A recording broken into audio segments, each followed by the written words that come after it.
Good morning student. स्वागत है आपका आज की मैथ्स की क्लास में। तो अभी तक हम लोगों ने 13 चैप्टर्स इस साल के सिलेबस के अकॉर्डिंगली पढ़ चुके हैं।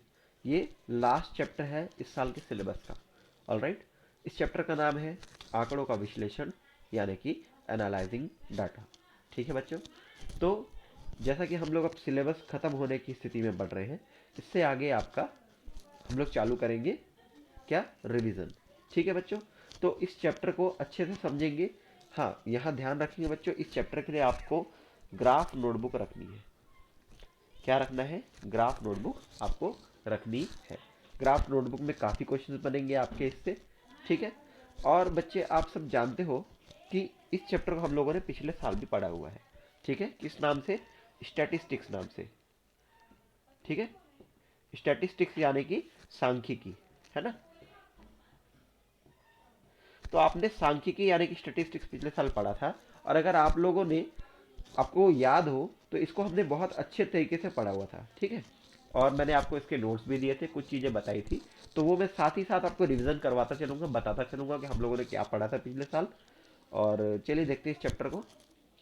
तो बच्चों सबसे पहले आता है वर्ड डेटा, है ना, यानी कि डाटा, हिंदी में कहेंगे आंकड़े। ठीक है, तो ये क्या होते हैं, ये क्या होते हैं, किन की बात कर रहे हैं हम लोग? आप लोगों ने सुना होगा इस साल फसल का उत्पादन हमारे यहाँ कितना हुआ, इतना हुआ। इस साल छत्तीसगढ़ में फसल उत्पादन में चावल शीर्ष पे रहा। ठीक है, गेहूं का उत्पादन पिछले वर्ष की तुलना में इस वर्ष इतना कम रहा। ठीक है, या फिर इस प्रकार से आप बताते हैं कि बाजरे का उत्पादन इतना है। अगर आप बताएंगे कि बरसात के मौसम में इतने सेंटीमीटर या इतने बारिश हुई है। ठीक है, तो ये सारे आंकड़े क्या आते हैं, ये सारी चीज़ें क्या है, ये आंकड़े हैं, यानी कि डेटा है। डेटा कैसे आता है? आप किसी भी चीज को फॉलो करते हो, है ना, किसी भी चीज को कुछ समय के लिए फॉलो करते हो, आप उनके डेटा को, पुराने इतिहास के डेटा को, जानकारी को एकत्रित करते हो, संग्रहित करते हो एक साथ, और उनको आप एक साथ एनालाइज करने का काम करते हो। ठीक है, तो डेटा क्या है? किसी भी चीज को आप फॉलो कर रहे हो, है ना। कहाँ से कलेक्ट कर सकते हैं डेटा? डेटा आप अखबारों के माध्यम से कलेक्ट कर सकते हो, रोजमर्रा की जिंदगी में आप खुद नोट कर सकते हो कि डेटा क्या आ रहा है, क्या नहीं आ रहा है। ठीक है, तो आप लोगों के पास काफ़ी सारे ऐसे उदाहरण होंगे जहां से आप डेटा कलेक्ट कर सकते हो। जैसे कि डेटा कलेक्शन की बात हो जाए, तो आपको पता है सरकार क्या कर रही है, कोरोना महामारी के आंकड़े जुटा रही है। ठीक है, आंकड़े जुटा रही है, जिससे क्या हो सकता है बच्चों, कि हमको बीमारी से कैसे लड़ना है, कैसे निपटना है, इसके बारे में रणनीति तैयार हो सकती है। ठीक है बच्चों, तो सबसे पहले क्या करती है गवर्नमेंट? गवर्नमेंट देखेगी कितने पेशेंट्स आ रहे हैं कोविड के। ठीक है, कितने पेशेंट कोविड पॉजिटिव आ रहे हैं, उनमें से कितने केस सीवियर हो रहे हैं, यानी कि जिनकी बीमारी गंभीर होती जा रही है, और उसके बाद वो देखते हैं कि कितने पेशेंट्स की मॉर्टेलिटी आ रही है, यानी कि मृत्यु कितने पेशेंट की हो रही है। ठीक है, तो ये सारे आंकड़े क्या करते हैं, हमको महामारी को समझने में मदद करते हैं। ठीक है, इसी प्रकार से बारिश हो, कितने बारिश होगी, कैसे मौसम होगा, क्या होगा, ये वेदर रिपोर्टिंग वगैरह होते हैं, सारे के सारे किसके बेस पे होते हैं? डेटा के बेस पर ही होते हैं। तो डेटा का रोजमर्रा के लाइफ में बहुत ज़्यादा यूज़ है ना। तो कुछ उदाहरण हम देखेंगे, आप लोग खुद बताते चलिए कि आपने इसको पहले कभी पढ़ा है ना। आप एग्जाम्पल खुद से डिसाइड कीजिए। जो कुछ क्वेश्चन जो जनरली हम लोग डिस्कस करने वाले हैं उनको देखते हैं। सबसे पहले दिया हुआ है, आपने गणित के अतिरिक्त अन्य विषय जैसे विज्ञान, सामाजिक अध्ययन आदि में आंकड़ों का प्रयोग होते हुए देखा होगा। आंकड़ों के कुछ उदाहरण दीजिए। तो क्या आप कुछ उदाहरण दे सकते हो, एग्जाम्पल दे सकते हो आंकड़ों के? बिल्कुल दे सकते हो।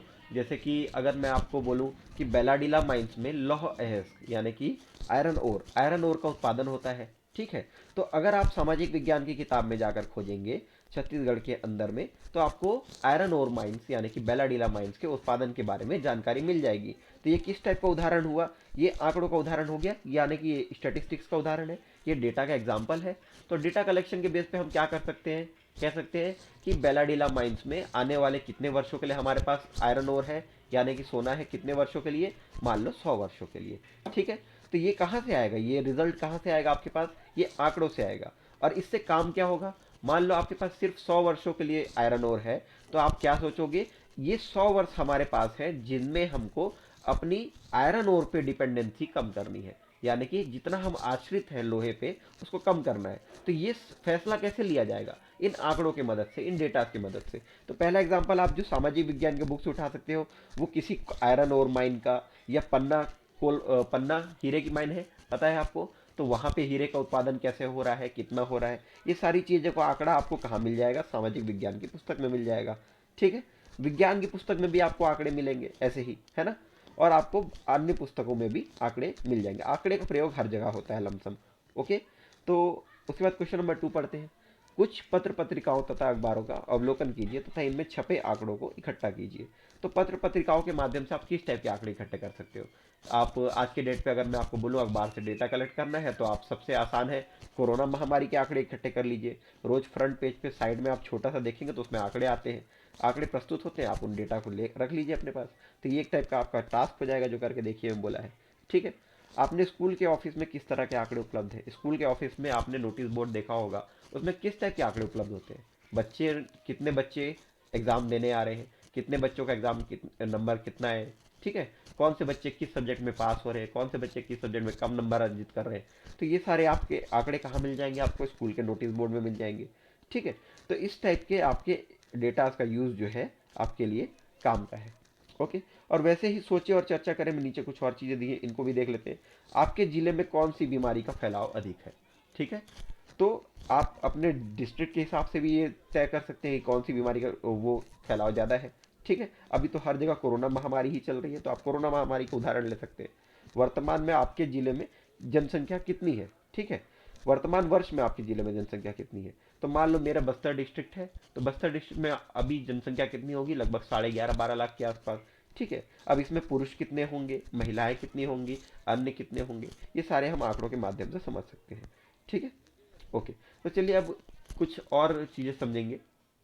इस क्वेश्चन में आपकी स्क्रीन पर जो लगा हुआ है, आप देखेंगे कि Rani's height is 160 centimetre. The height of her classmate is in centimetre is shown in the table below. ठीक है, तो रानी के हाइट के क्लास के कुछ बच्चे हैं, उनकी हाइट रेस्पेक्टिवली दी गई है। ठीक है, 161 centimetre, 160 centimetre and so on. तो इस टाइप का आपको डेटा दिया गया है। अब आपको क्या करना है, इस डेटा का एक फ्रीक्वेंसी टेबल बनाना है, यानी कि बारंबारता सारणी बनानी है। तो बारंबारता सारणी क्या होती है, फ्रीक्वेंसी टेबल क्या होता है, मैंने आपको पढ़ाया है। चलिए देखते हैं क्या होता है वो। तो बच्चों, बारंबारता सारणी क्या होती है? देखो, आंकड़े के विभिन्न प्रेक्षणों की बारंबारता को दर्शाने वाली सारणी बारंबारता सारणी कहलाती है। ठीक है, frequency distribution table, it is a chart that summarises the value and their frequency. It is useful way to represent the frequency of certain outcome in a sample. ठीक है बच्चों, तो क्वेश्चन पिछला वाला जो मैंने आपको स्क्रीन पर दिखाया था, जिसके डेटा दिए थे, रानी और उसके क्लास की बच्चों की हाइट थी, उसको मैंने क्या किया, फ्रीक्वेंसी टेबल में डाल दिया है, यानी कि बारंबारता सारणी में डाला है। अब आप देखो बच्चों, बहुत सारे बच्चे थे जिनकी हाइट 158 सेंटीमीटर की थी।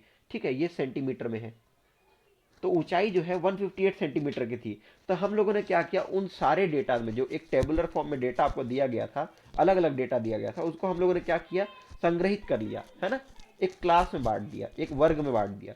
तो 158 सेंटीमीटर हाइट वाले कितने बच्चे हैं? 7 बच्चे हैं। 159 सेंटीमीटर हाइट वाले 10 बच्चे हैं। 160 वाले 13 बच्चे हैं। 161 वाले 8 बच्चे हैं। 162 वाले 4 और 163 वाले 8 बच्चे हैं। ठीक है बच्चों, तो अभी आपको वहां पे दिया हुआ क्या था, रानी की हाइट कितनी है, 160 सेंटीमीटर है। ठीक है, रानी की हाइट आपको बताई गई थी कि 160 सेंटीमीटर है। तो अब आप क्या बोल सकते हो, देखो बच्चों, कि रानी के हाइट के और कितने बच्चे हैं क्लास में? रानी खुद है और बाकी 12 बच्चे अलग से और हैं। ठीक है, तो ये हो गई आपकी फ्रीक्वेंसी डिस्ट्रीब्यूशन टेबल, यानी कि बारंबारता सारणी। तो आंकड़ों की बारंबारता दर्शाने वाली सारणी को क्या कहते हैं, बारंबारता सारणी कहते हैं, यानी कि chart that summarises the value and their frequency. तो 160 सेंटीमीटर हाइट की फ्रीक्वेंसी कितनी है?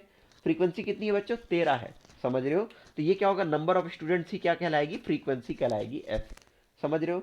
वैसे ही 158 सेंटीमीटर वाले बच्चों की क्या है, कितनी बार आ रहे हैं वो, बारंबारता क्या आ रही है, उसकी बारंबारता आ रही है 7। ठीक है, वैसे 163 वाले बच्चों की 8 बार बारंबारता आ रही है। ओके, तो ये क्या हो गया, आपकी बारंबारता सारणी हो गई। ठीक है बच्चों, अब यहाँ पे कुछ चीजें हैं जो आपको समझना पड़ेगा, जैसे कि प्रेक्षण। प्रेक्षण क्या होता है? ठीक है, प्रेक्षण क्या होता है ये समझना होगा आपको। चलिए देखते हैं क्या होता है ये। तो अगला है प्रेक्षण आंकड़े, यानी कि ऑब्जर्वेशन डेटा। प्रारंभिक रूप से उद्देश्य विशेष को लेकर एकत्रित किए गए आंकड़े प्रेक्षण आंकड़े कहलाते हैं। ठीक है, ऑब्जर्वेशन डेटा यानी कि the data collected primarily for an objective is called as observation data. तो बच्चों, आपने अभी थोड़ी देर पहले एक क्वेश्चन मैंने स्क्रीन पर लगाया था, वो देखा हुआ था। जिसमें रानी के क्लासमेट्स की हाइट दी गई थी। ठीक है, तो हाइट के कुछ एग्जांपल्स मैं लिख लेता हूँ आपके सामने। जैसे मान लो पहला दिया था 161, फिर आपको दिया था 160, 162, 159 एंड 158 एंड सो ऑन। ठीक है, तो यहाँ सारे क्लासमेट्स की उसकी हाइट थी। ठीक है, तो हम लोगों ने क्या किया था, एक उद्देश्य को लेकर, है ना, उद्देश्य विशेष को लेकर। यहाँ पे उद्देश्य क्या हो सकता है कि हमको बच्चों की हाइट की तुलना करनी है। तो उद्देश्य विशेष को लेकर हम लोगों ने क्या किया, डेटा कलेक्ट कर लिया, डेटा एकत्रित कर लिया। उसको प्रेक्षण आंकड़े कहलाते हैं। तो इस टाइप के आंकड़े जो है ना, ये सारे आंकड़े क्या कहलाएंगे, प्रेक्षण आंकड़े कहलाएंगे, यानी कि ऑब्जर्वेशन डेटा कहलाएंगे। समझ रहे हो बच्चों? और उद्देश्य क्या है, यहाँ पे हमको कंपेयर करना है बच्चों की हाइट कितनी है। ठीक बच्चों, तो ये चीज आपको समझ में आ गई। चलिए आगे बढ़ते हैं। तो बच्चों आपके सामने एक फ्रीक्वेंसी डिस्ट्रीब्यूशन टेबल है, यानी कि एक बारंबारता सारणी है। उसमें कुछ प्रेक्षण आंकड़ों को मैंने क्या किया है, व्यवस्थित करके लिख दिया है। ठीक है, एक ऑर्गेनाइज फॉर्म में मैंने किया है ऑब्जर्वेशन डेटा को कलेक्ट कर लिया है। ठीक है, इस फ्रीक्वेंसी टेबल में। और अब आप यहाँ से कंक्लूजन निकालोगे। तो सबसे पहला कंक्लूजन क्या है कि रानी के हाइट के क्लास में और कितने बच्चे हैं, तो आप कहोगे सर 12 बच्चे और हैं जो रानी की हाइट के हैं। तो ये हो गया आपका पहला ऑब्जर्वेशन। अब और क्या ऑब्जर्वेशन आप ले सकते हो यहाँ से, सर रानी के हाइट से कम के कितने बच्चे हैं यहाँ पे, तो आप बोलोगे सर टोटल 17 बच्चे हैं। टोटल 17 बच्चे ऐसे हैं जिनकी हाइट रानी की हाइट से कम है। ओके बच्चों, और इसी प्रकार से अगर आपसे पूछा जाए रानी की हाइट से ज्यादा के बच्चे कितने हैं, ठीक है, तो आप बोलोगे 16 4 20। सर टोटल 20 बच्चे ऐसे हैं जिनकी हाइट क्या है, रानी की हाइट से ज्यादा है। समझ रहे हो बच्चों?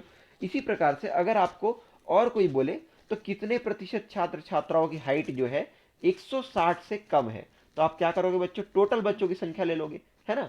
160 से कम कितने बच्चे हैं, 17 बच्चे हैं। तो 17 बच्चों की हाइट क्या है, 160 से कम है। और टोटल बच्चों की संख्या कितनी है, 17 13 मतलब 30 हो गए, और यहाँ पे 20, 30 20 50। तो ये आप क्या बोल सकते हो सर, 34% बच्चे। ठीक है, प्रतिशत निकालना आ जाएगा, गुणा 100 करते हैं हम लोग। तो सर 34% बच्चे ऐसे हैं जिनकी हाइट 160 से कम है। समझ गए बच्चों? इसी प्रकार अगर आपसे पूछे कितने बच्चे ऐसे हैं जिनके हाइट जो है 160 से ज्यादा है, तो आप क्या बोलोगे, सर 20 बच्चे ऐसे हैं जिनकी हाइट जो है 160 से ज्यादा है, और कुल बच्चे हैं 50। तो हम बोल सकते हैं कि सर 40% स्टूडेंट ऐसे होंगे जिनकी हाइट जो होगी रानी की हाइट से ज्यादा होगी। तो बच्चों इसको क्या बोलते हैं, ऑब्जर्वेशंस निकालना, कंक्लूजन्स निकालना। समझ रहे हो? इससे आप क्या कर सकते हो, निष्कर्ष प्राप्त कर सकते हो इस टाइप के आंकड़ों से। समझ रहे हो? ये सारी चीजें बहुत काम की होती हैं। ठीक है, इसी प्रकार अगर आपसे कोई बोले कि एक रेस हो रही है, रेस में छात्रों की संख्या है और कौन से बच्चे कितनी किलोमीटर दौड़ पाते हैं, इस टाइप का अगर आपको डेटा दिया गया हो, तो आप उनको एनालाइज कर सकते हो, कंपेयर कर सकते हो। ठीक है, तो एनालाइज करना, कंपेयर करना, ये क्या कहलाता है एक्चुअल में, यही कहलाता है आपका सांख्यिकी, यानी कि स्टैटिस्टिक्स। तो चलिए बच्चों देखते हैं स्टैटिस्टिक्स की डेफिनेशन क्या कहती है। स्टैटिस्टिक्स की डेफिनेशन कहती है बच्चों, it is the study of collection, analysis, interpretation and organisation of data. ठीक है, स्टैटिस्टिक्स शब्द यानी कि सांख्यिकी शब्द एक विज्ञान है जिसका संख्यात्मक आंकड़े को संकलन, प्रस्तुतिकरण तथा निष्कर्ष निकालने का संबंध है। समझ रहे हो बच्चों? जैसा कि आपको वर्ड से ही समझ में आ रहा है, ठीक है, संख्यात्मक आंकड़े यानी कि न्यूमेरिकल डेटा। समझ रहे हो? न्यूमेरिकल डेटा को हम लोगों को क्या करना है, संकलन करना है, यानी कि कलेक्शन करना है। ठीक है, प्रस्तुतिकरण यानी कि रिप्रेजेंटेशन करना है। ठीक है, मतलब उसको प्रस्तुत करना है, किसी के सामने रिप्रेजेंट करना है। और आपका निष्कर्ष निकालना यानी कि इंटरप्रिटेशन करना है, उसको समझना है। ठीक है, और वैसे ही क्या है, ये सारी चीजें हमको करनी है। ये क्या कहलाता है, सांख्यिकी कहलाता है, यानी कि स्टैटिस्टिक्स कहलाता है। तो ये डेफिनेशन क्लियर है बच्चों? ठीक है, चलिए आगे कुछ एग्जाम्पल की तरफ बढ़ते हैं। और तो बच्चों पिछले साल आप लोगों ने क्या क्या पढ़ा है, ठीक है, आप लोगों ने आंकड़ों को क्या किया है, रिप्रेजेंट किया है किसमें, एक ग्राफिकल फॉर्म में। ठीक है, ग्राफिकल रिप्रेजेंटेशन आप लोगों ने पिछले साल भी पढ़ा है।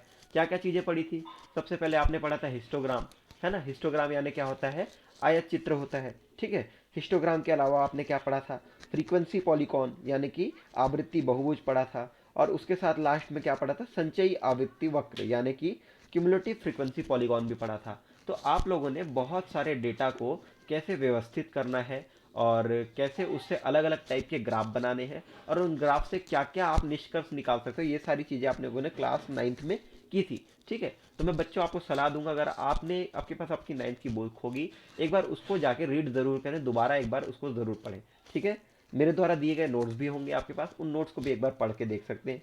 ठीक है बच्चों, तो अब आपके सामने मैं क्या है लेकर आया हूँ, एक और एग्जाम्पल है। एग्जाम्पल क्या दिया है, स्तंभ आलेख का अध्ययन है, यानी कि एक बार ग्राफ का आपको क्या करना है, एनालिसिस करना है। ठीक है, उसको हम लोग क्या करेंगे, अध्ययन करेंगे। तो यहाँ पे आपके सामने उत्पादन है, किस चीज़ का है, गेहूं का उत्पादन दिया हुआ है। हर वर्ष कितना कितना गेहूं का उत्पादन हो रहा है वो आपको दिया गया है। और इसके आंकड़े कुछ इस प्रकार हैं, 2004 से 5 के बीच में 68.64 इतने टन गेहूं का उत्पादन हुआ था। 2005-6 में 69.35, आगे वैसे ही 75.81, 78.57, 80.68, 80.80, और यहाँ पे 86.87, और लास्ट में 2011-12 के बीच में 93.90 टन का उत्पादन हुआ है। तो अब यहाँ से कुछ क्वेश्चंस उठ के आते हैं, उन क्वेश्चंस को समझेंगे एक एक करके। ठीक है बच्चों, 2007-8 में गेहूं का उत्पादन कितने टन था। तो अब यहाँ से आप डेटा को क्या देख सकते हो, 7 और 8 का डेटा देखो, चौथा स्तंभ जो दिख रहा होगा आपको, फोर्थ बार क्या है, 7 और 8 का है। ठीक है, यानी कि वर्ष 7 से वर्ष 8 के बीच में कितना उत्पादन हुआ, कितना हुआ बच्चों, देखो क्या आंसर आया, 78.57 टन। ठीक है, तो आपको इसमें से क्या करने बोल रहा है, अब डेटा को पढ़ने बोल रहा है। ठीक है, तो 78.57 टन आपने कितना बताया, उत्पादन बताया, कौन से वर्ष में, 2007-8 में। किस वर्ष में गेहूं का उत्पादन सबसे अधिक था। ठीक है, विच ईयर मैक्सिमम आपने क्या किया, प्रोड्यूस किया है, प्रोडक्शन जो है आपका मैक्सिमम कौन से वर्ष में था। ठीक है, तो आप यहाँ से बता सकते हो कौन से वर्ष में था। सबसे बड़ा ग्राफ कौन सा है, 93.90। तो 93.90 टन का जो प्रोडक्शन था वो मैक्सिमम था। ठीक है, तो ये हो गया आपका दूसरा एनालिसिस। क्या यह कहा जा सकता है कि प्रत्येक वर्ष गेहूं के उत्पादन में वृद्धि हुई है।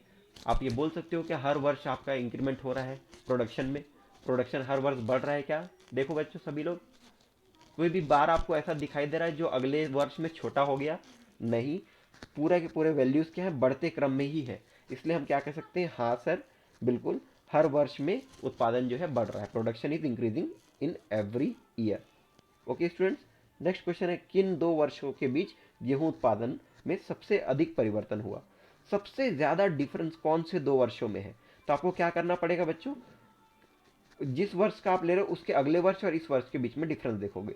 तो 69.35 68.64 में ज़्यादा डिफरेंस नहीं है, 0.7 के आसपास का है। 69.35 और 75 में हमको डिफरेंस यहाँ पे दिखाई दे रहा है, तो ये कितना है, 6 का डिफरेंस है लगभग। ठीक है, 93 और 86 के बीच में आप देखोगे तो वहाँ भी लगभग 6 का डिफरेंस है। ठीक है, तो इनमें से आप एग्जैक्टली वैल्यू किसकी ज़्यादा है वो आप देख लोगे, तो आप बता सकते हो कि 6 7 7 8 में जो परिवर्तन है वो सबसे ज़्यादा है, या 11 12 12 10 11 और 11 12 में परिवर्तन सबसे ज़्यादा है। ठीक है बच्चों, अगर मैं आपको बताऊं तो 93.90, तो ये समथिंग 6.13 टन जो है बढ़ जा रहा है 11 12 और 11 12 में। ठीक है, और वैसे ही आपका यहाँ पे एनालाइज कर लो, 69 से 75 यानी कि 6 हो गया, और समथिंग 46। ठीक है, तो 6.46 प्रोडक्शन जो है चेंज हो रहा है, कहाँ से, 5 6 से लेके 6 7 में। इस वर्ष में सबसे ज़्यादा डिफरेंस हमको देखने को मिल रहा है, कितना है वो, 6.46। ऑल राइट बच्चों, तो फोर्थ क्वेश्चन का आंसर क्या हो जाएगा, 6.46 टन जो है प्रोडक्शन ज़्यादा है। तो सबसे ज़्यादा डिफरेंस कहाँ पे क्रिएट हो रहा है सर, 6 7 और 7 8 के बीच में डिफरेंस क्रिएट हो रहा है। ठीक है, तो इस टाइप से बच्चों आप क्या करोगे, डेटा को इंटरप्रेट करोगे। ठीक है, चलिए अगले क्वेश्चन को देखते हैं। क्वेश्चन दिया है आपको, करके देखिए। मैं इस क्वेश्चन को हम लोग टेबल बनाकर देखेंगे बच्चों। ठीक है, इसका बार ग्राफ बनाकर देखेंगे। क्वेश्चन को पढ़ते हैं सबसे पहले। वर्ष 1980 से लेके 1989 तक एक शहर में हुई वर्षा के एकत्रित किए गए आंकड़े नीचे दी गई तालिका में दर्शाए गए हैं। ठीक है, तो आपको ईयर दिया हुआ है 1980 से लेकर 1989 तक, और उनमें जो है इंचेस में कितनी बारिश हुई है बताया गया है। 24.7 inch, 21.2 inch and so on. 21 inch आपको दिया है 1989 में। ऑलराइट बच्चों, तो आपको क्या करना है, इस आंकड़ों का क्या करना है, अध्ययन करना है। ठीक है, स्तंभालेख बनाना है, यानी कि इसका बार ग्राफ बनाना है। ठीक है, और इनके आधार पर कम से कम 5 अलग अलग आपको निष्कर्ष निकालने। तो चलिए इस क्वेश्चन को बनाकर देखते हैं। स्तंभ आलेख बनाने के लिए सबसे पहले आपको, यानी कि बार ग्राफ बनाने के लिए 2 एक्सिस लेने पड़ेंगे। एक हो गया वाई एक्सिस और दूसरा हो गया एक्स एक्सिस। ठीक है, ओके। तो अब हम क्या करेंगे, यहाँ से चालू करते हैं। सबसे पहले क्या है, आपको वर्ष दिए हुए हैं, कहाँ से कहाँ तक लेना है आपको, ईयर्स 1980 से लेकर कहाँ तक, 89 तक। तो टोटल कितने वर्ष आएंगे, 10 वर्ष आएंगे, 80 से लेके 89 तक। तो आपके 10 बार बनने वाले हैं यहाँ पे। All right. इसके साथ हमको क्या दिया गया है, आंकड़े दिए गए कुल वर्षा का। ठीक है, तो बारिश आपको कहाँ से कहाँ तक मिल रही है, न्यूनतम बारिश आपको मिल रही है 12.1 सॉरी, ठीक है। 1984 में कितनी बारिश हुई थी, 12.1 इंचेस बारिश हुई थी। ठीक। और सबसे ज़्यादा बारिश कहाँ पे हुई थी बच्चों, सबसे ज़्यादा बारिश आपकी हुई थी 1988 में, क्वेश्चन के अकॉर्डिंग में। तो मैक्सिमम रेन आपको देखने को मिला था 31.6 इंचेस 1988 में। मैं बच्चों ये आंकड़े क्यों लिख रहा हूँ, ये दोनों आंकड़े मेरे लिखने के कारण क्या है, इन दोनों के डिफरेंस से हमको ये समझ में आता है कि कितने इंटरवल पे बांटना है। ठीक है, ताकि आपका ग्राफ जो है मैक्सिमम डेटा को हम रिप्रेजेंट कर सकें और अच्छे से यूज़ कर सकें एरिया को। समझ रहे हो। तो डिफरेंस कितना है यहाँ पे, लगभग देखो आप 20 का डिफरेंस है। ठीक है बच्चों, तो यहाँ पे आप देखोगे तो 19-20 का डिफरेंस है लगभग। तो हम क्या कर सकते हैं, इसको या तो तीन तीन के टुकड़ों में बांट सकते हैं, यानी कि एक एक क्या बोलेंगे, ये पार्टीशन बराबर कितना, एक यूनिट बराबर आप ले सकते हो, वाई एक्सिस पे कितना ले सकते हो, तीन तीन ले लेते हैं चलो। ठीक है, तो 3 इंचेस, 6 इंचेस, फिर 9 इंचेस, ये हो जाएगा 12, 15, 18, 21, 24। कम पड़ गए क्या, ठीक है सॉरी, यहाँ पे आपको देखो ये डाटा लिखने का ज़रूरत नहीं है। क्यों, क्योंकि लोअर लिमिट क्या है, 12.1 है। तो 3, 6 और 9 पे तो कोई ग्राफ बनेगा ही नहीं। ठीक है, तो हम क्या कर सकते हैं, इसको वैल्यू को छोड़ सकते हैं। ठीक है, तो अगर आपको ऐसा ग्राफ बनाना हो तो आप क्या कर सकते हो, यहाँ पे एक हैच लाइन खींच सकते हो कि सर डेटा कंटिन्यूस नहीं है। ठीक है, नीचे का डेटा काम का नहीं है हमारे, हम सीधे कहाँ से चालू कर रहे हैं, 12 इंचेस से चालू कर रहे हैं। तो 12 इंच, फिर क्या आ जाएगा 15 इंच, फिर आएगा 18, 21, 24, 27, 30 एंड 33। तो ये हो गया आपका डेटा। अब इस यहाँ पे इस एक्सिस पे आपने क्या को दर्शाया है, रेनफॉल। ठीक है, रेनफॉल यानी कि बारिश कितना, किसमें, इंचेस में है ये। ठीक है, रेनफॉल इन इंचेस। ठीक, इस एक्सिस पे। और वैसे इस एक्सिस में हम क्या करेंगे, ईयर्स को मेंशन करेंगे, ईयर्स यानी कि वर्ष। ठीक है बच्चों, तो यहाँ पे हम लोग क्या दर्शाने वाले हैं, वर्ष दर्शाने वाले हैं। ओके, तो चलिए बनाते हैं। सबसे पहले 1980 के लिए बार बनाएंगे। 1980 के लिए जब आप बार बनाओगे तो वैल्यू कितनी दी गई है आपको, 24.7। तो 24.7 मतलब कि एक एक इंटरवल देखो, 27, 24, ये तीन हिस्सों में बटेगा, तो एक हिस्सा जो आएगा 25 आ जाएगा। तो हमको 25 से थोड़ा नीचे ही रहना है। ठीक है, तो मान लो मैंने क्या बनाया, 24.7 समथिंग ये बनाया। ठीक है, आपके पास जो ग्राफ पेपर होगा उस पर आप अच्छे से बना पाओगे। तो ये वैल्यू मैं मान लेता हूँ क्या है, 24.7 है। ठीक है बच्चों, ये हो गया आपका कौन से वर्ष के लिए, 1980 के लिए। वैसे ही आप क्या करोगे, 1981 के लिए बनाओगे। 1981 पे कितना है आपका, 21.2 इंचेस है, 21.2। तो समथिंग ये आपका यहाँ कहीं पे आएगा। ठीक है, 21 से थोड़ा सा ऊपर आएगा, 21.2। मैं लिख देता हूँ यहाँ पे वैल्यू 21.2 इंचेस। ठीक, कौन से वर्ष का है, 81 का है, 1981। और 1982 में 14.5 है, तो यहाँ पे 15 से नीचे आएगा थोड़ा सा जस्ट। ठीक है, तो 15 से नीचे कहाँ पे आ जाएगा, यहाँ पे आ जाएगा मान लो। ये क्या हो गया आपका 82, 1982 में।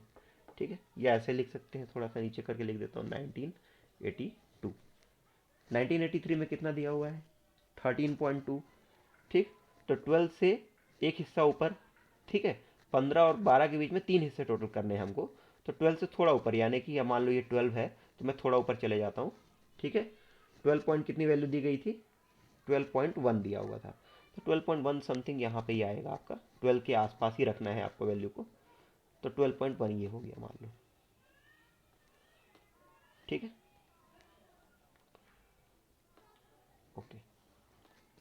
तो 1982 का आपका वैल्यू था 14.5, और 1983 का कितना वैल्यू दिया है आपको, 13.2 दिया। तो इसको थोड़ा बढ़ा लीजिए, 13 तक ले जाइए।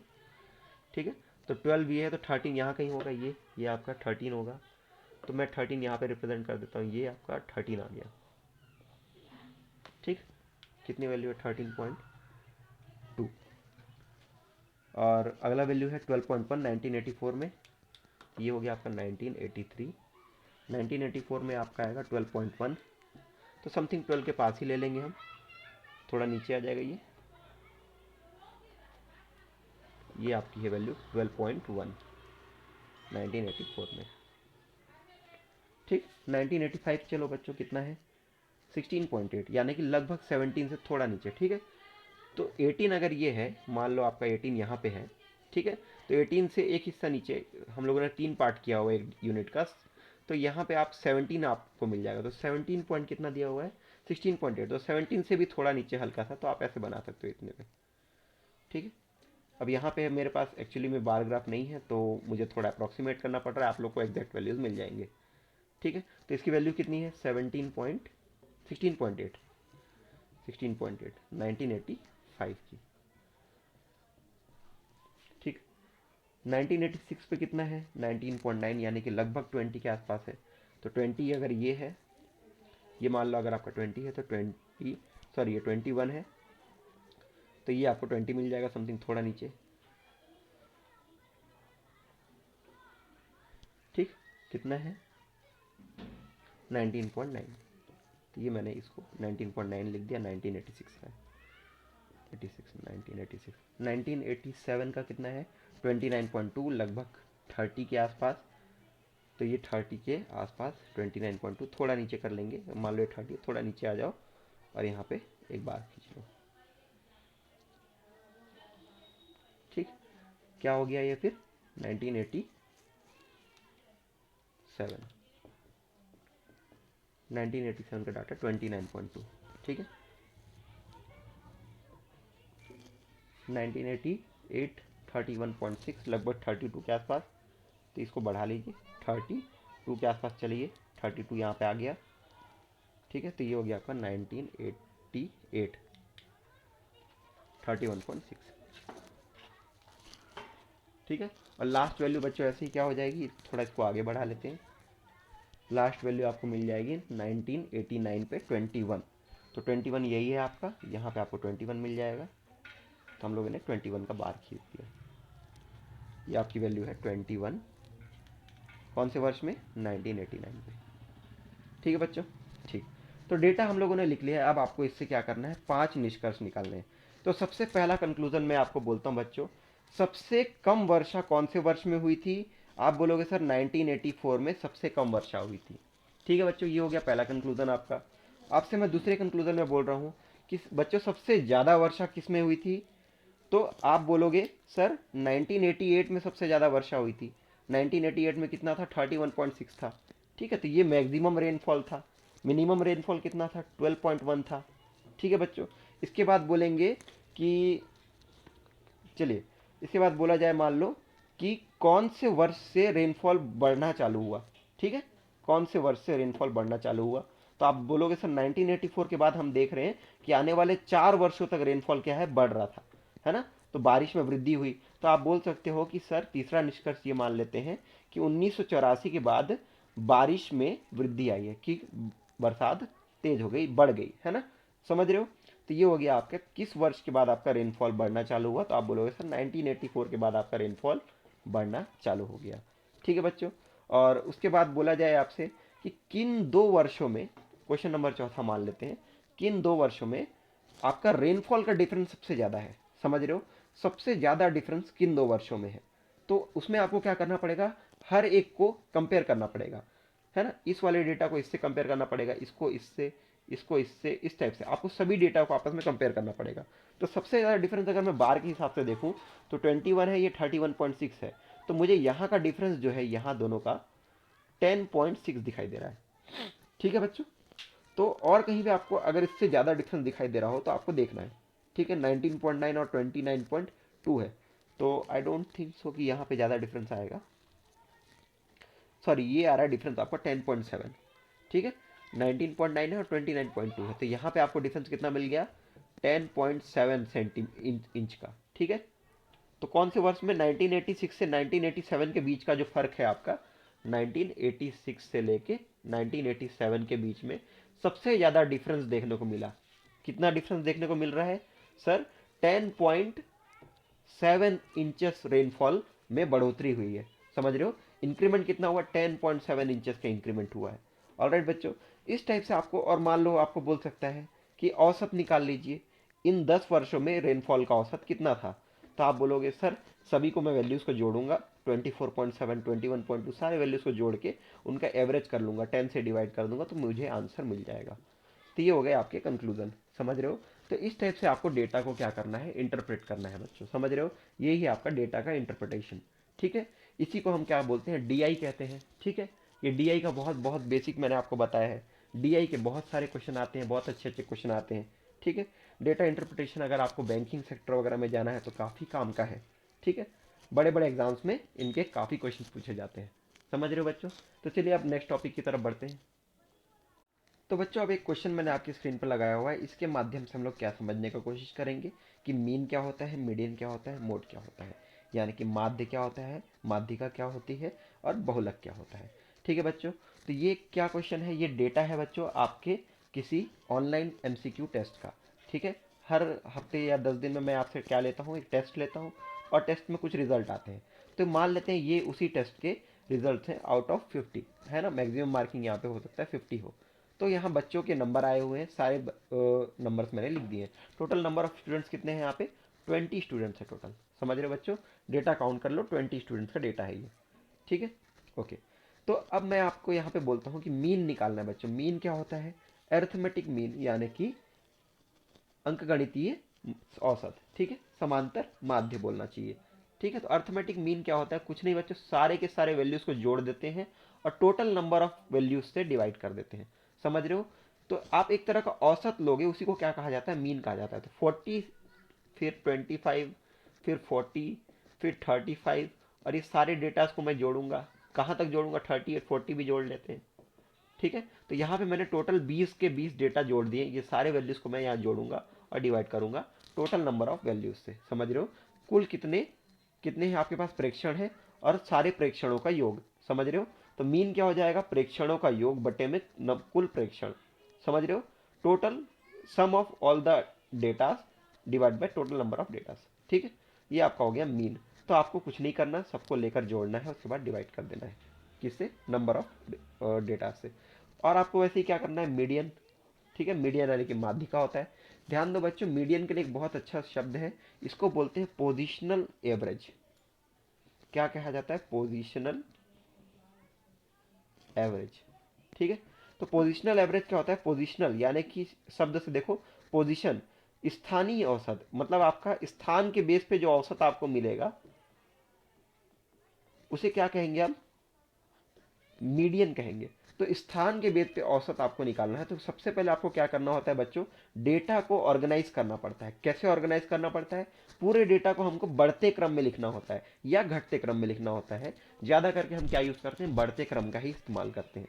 तो आप क्या करोगे, डेटा को मिनिमम वैल्यूज से मैक्सिमम वैल्यूज की तरफ लेकर जाओगे और उस पूरे डेटा को लिखोगे, ठीक है बच्चों।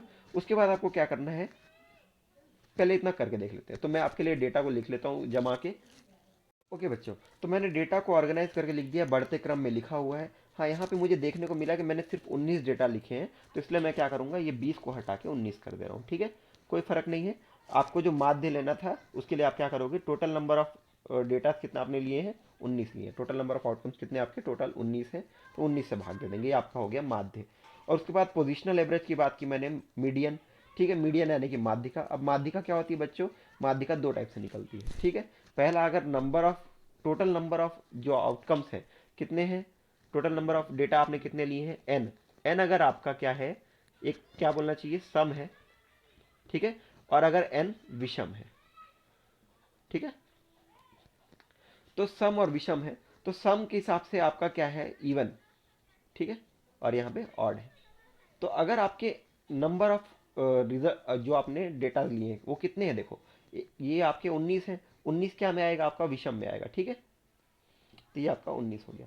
तो जब भी आपके पास विषम संख्याएं हो, विषम नंबर ऑफ डेटा हो, तो आपको क्या करना चाहिए, ठीक है। सबसे पहले आपको क्या करना चाहिए, इसका एक फॉर्मूला हो जाएगा, कौन सी वैल्यू को लेना है, कौन से पोजीशन वाला को हम क्या बोलेंगे, मीडियन बोलेंगे। तो वो कौन सी वैल्यू हो जाएगी, n+1/2, समझ रहे हो, n+1/2। तो अगर आपके यहाँ 19 है तो 19 + 1 20 20/2 यानी कि 10वां। तो यहाँ से 10वां काउंट करोगे बच्चों, वो आपका क्या होगा, मीडियन होगा। 1 2 3 4 5 6 7 8 9 10। तो ये क्या हो गया आपका बच्चों, ये है आपका मीडियन। ठीक है, ओके। तो इसी प्रकार से आपको क्या करना है, मीडियन फाइंड आउट करना है। मीडियन देखो बच्चों ये क्या होता है, पोजीशनल एवरेज होता है। पोजीशन के हिसाब से जो एवरेज मिलता है आपको, औसत मिलता है, उसको हम क्या कहते हैं, मीडियन कहते हैं। तो वो करने के लिए आपको सबसे पहले इसको ऑर्गेनाइज करना है बढ़ते क्रम में या घटते क्रम में, और उसके बाद आपको देखना है कि सम है या विषम है। ठीक है, तो विषम आपको मिल गया, यहाँ पे 19 था, तो इसलिए मैंने क्या बोला आपको, n+1/2 पोजीशन वाला जो फिगर होगा वही आपका क्या कहलाएगा, मीडियन कहलाएगा। लेकिन अगर ये 19 की जगह 20 होता डेटा तो क्या करते, तो सर वहां पे आपको ये करना है n और n+1/2। ठीक है, आपका कितना हो जाएगा, n/2 और n+1/2। ठीक है, तो अगर 20 होता तो 20 मतलब n/2 क्या हो जाएगा आपका, 10 हो जाता पहला, और यहाँ पे और साथ में 21/2, सॉरी, n/2+1। ठीक है, इसको गलत लिख दिया मैंने, n/2+1 लेना है आपको। तो n/2 क्या हो गया आपका, 10वीं संख्या, मतलब 20/2 10 हो जाता, और अगर 20 टोटल नंबर ऑफ डिजिट्स होते तो 20/2 यानी कि 10 + 1 11। तो आपको क्या करना है, 10वीं संख्या 10th डिजिट और 11th डिजिट का आपको क्या लेना है, एवरेज लेना है। समझ रहे हो, उनका आप औसत कर देते तो वो आपका हो जाता है मीडियन। तो अगर ये टोटल नंबर ऑफ रिजल्ट्स आपके कितने होते हैं, आपके पास यहाँ पे डेटा होते 20, तो आप क्या करते, 10वें अंक की और 11वें अंक का औसत ले लेते। ठीक है, एवरेज ले लेते, तो वो आपका हो जाता, क्या आ जाता, वो आपका मीडियन आ जाता। तो आई होप आपको मीडियन पता है पहले से, ये सिर्फ रिवीजन चल रहा है आज की क्लास में। और आपका मोड क्या है, मोड हम बोलते हैं जिसकी आवृत्ति सबसे बार ज़्यादा बार हो रही है, जिसकी बारंबार तो सबसे ज़्यादा है, उसी को हम क्या कहते हैं, बहुलक यानी कि मोड कहते हैं। ठीक है, तो जिसकी फ्रीक्वेंसी सबसे ज़्यादा है, तो आप यहाँ पे देखोगे बच्चों, 1 बार 2 बार 3 बार 4 बार 5 बार 6 बार, तो ये जो 40 है कितनी बार आ रहा है डेटा में, 6 बार आ रहा है। तो यहाँ पे बहुलक क्या कहलाएगा, मोड क्या कहलाएगा, 6 कहलाएगा। ऑल राइट, तो मीन मीडियन मोड आपने पढ़ा हुआ है, इसका सिर्फ आज रिविजन चल रहा था। तो आप लोगों ने जो पिछले क्लास कक्षा 9वीं में पढ़ा है उनके बेसिक्स मैंने आपको बता दिए हैं। ठीक है, तो आज का लेक्चर यहीं ख़त्म करते हैं, आप लोग इसका रिविजन कर लेंगे। ठीक है, और अगर पिछले साल के नोट्स आपके पास हैं तो उसको एक बार पढ़ लीजिए, और इसको हम लोग कल से डिटेल में इस साल के हिसाब से पढ़ना चालू करेंगे, 10th के हिसाब से। ठीक है स्टूडेंट, थैंक यू।